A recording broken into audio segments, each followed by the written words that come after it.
Hello students, this is your teacher Navneet Verma, and today we will take the Russian revolutions heading the Revolution of October 1917.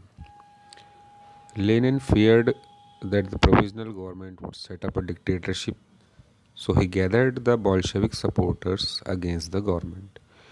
Lenin को ये डर था कि जो government बनी हुई है कंट्री चलाने के लिए कहीं वो डिक्टेटरशिप ना चालू कर दे, अपनी मनमर्जी ना चलाने लगे। इसलिए उन्होंने अपना जो ग्रुप था बोल्शेविक, उसके जितने भी सपोर्टर थे सबको गवर्नमेंट के खिलाफ इकट्ठा किया। On 16th of October 1917, a military revolutionary committee was appointed under Leon Trotsky to organize the seizure. 16 अक्टूबर 1917 को एक मिलिट्री रिवोल्यूशनरी कमेटी अपॉइंट की गई। उसके हेड बनाए गए लियोन ट्रोट्स्की, और इनका काम था कि जो गवर्नमेंट के अंडर में चीज़ें हैं उन पर कब्ज़ा करना अपना। दूसरी तरफ गवर्नमेंट भी तैयार थी।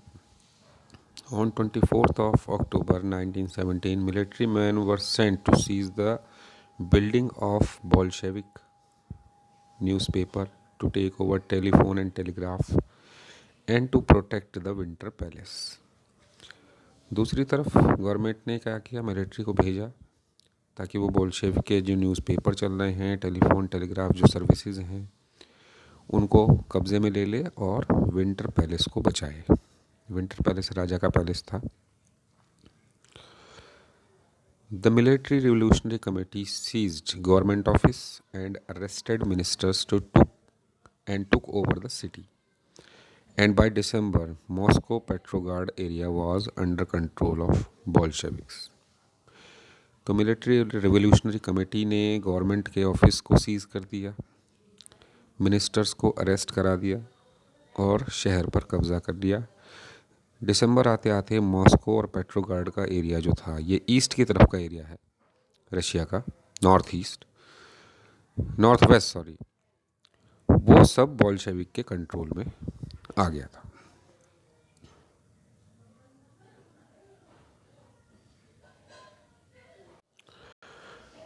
व्हाट चेंज्ड आफ्टर अक्टूबर के बाद क्या चेंज आया?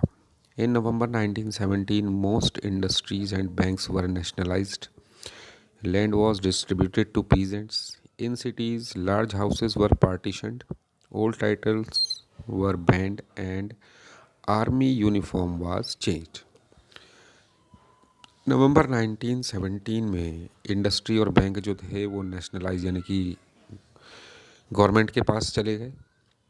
ज़मीनें किसानों को बांट दी गई। शहरों में जो बड़े बड़े मकान थे उनका पार्टीशन कर दिया गया। पुराने टाइटल्स वापस मतलब बैन करा दिए गए कि वो नहीं चलेंगे अब, और आर्मी की यूनिफॉर्म बदल दी गई। The Bolshevik conducted the elections to the constituent assembly. Bolshevik ने इलेक्शन कराने की सोची थी कॉन्स्टिट्यूएंट असेंबली के लिए, जो कि कॉन्स्टिट्यूशन बनाए।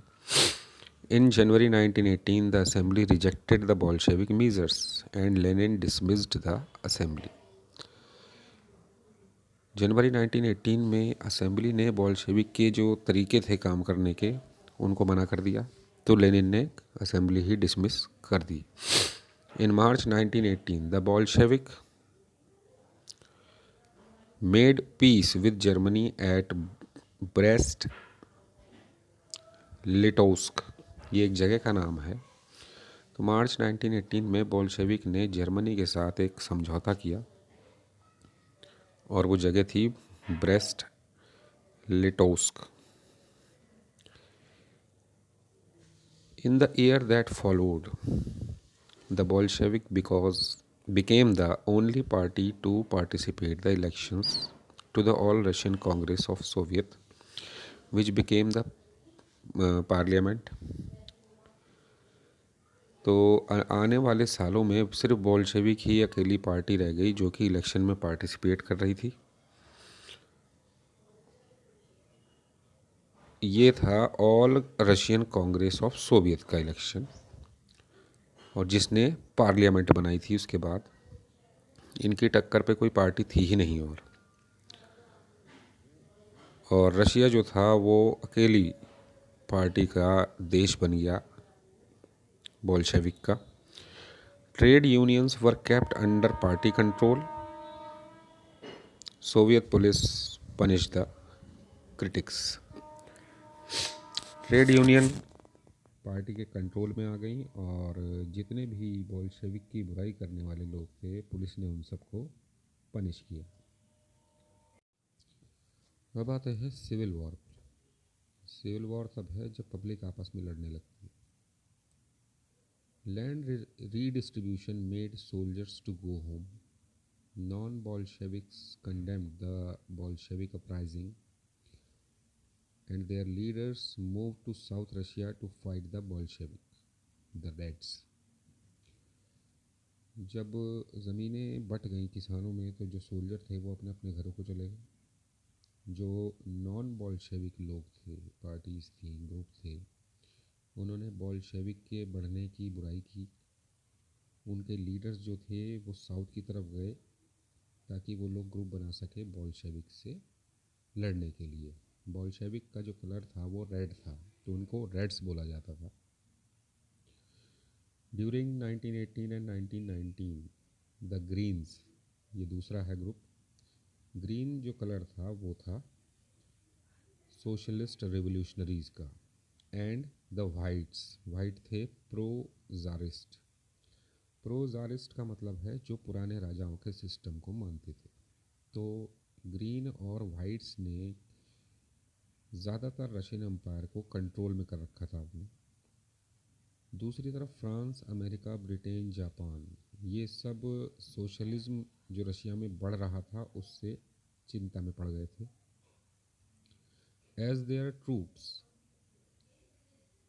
And the Bolshevik fought a civil war, looting, banditry and famine became common. जब सिविल वॉर चालू हुई नॉन बोल्शेविक और बोल्शेविक के बीच में, तो लूटपाट, डकैती और जो फेमाइन था, सूखा, अकाल पड़ना मतलब खाने की कमी होना, वो सब बहुत कॉमन हो गया। By January 1920 Bolshevik controlled most of the former Russian empire with the cooperation of non-Russian nationalist and Muslim jihadists. जनवरी 1920 तक बोल्शेविक ने ज़्यादातर रशियन एम्पायर पर कब्ज़ा कर लिया था और उनके साथ थे वो बाहर के लोग जो नेशनलिस्ट थे, नेशन बनाने के फेवर में थे, और उनके साथ थे मुस्लिम jihadist. In December 1922, Bolsheviks created the USSR and most non-Russian nationalities were given political autonomy. दिसंबर 1920 तक बोल्शेविक ने रशिया को यूएसएसआर बना दिया और जो नॉन रशियन नेशनल जो छोटे कंट्रीज़ थे उनको उन्होंने पॉलिटिकल एटोनॉमी मतलब ऑटोनॉमी, उन्होंने खुद ही अपना राज करने की उन्हें छूट दे दी कि आप अपने कंट्री को अपने हिसाब से चलाइए, पॉलिसीज़ हमारी रहेंगी लेकिन इलेक्शन वगैरह आप खुद करा सकते।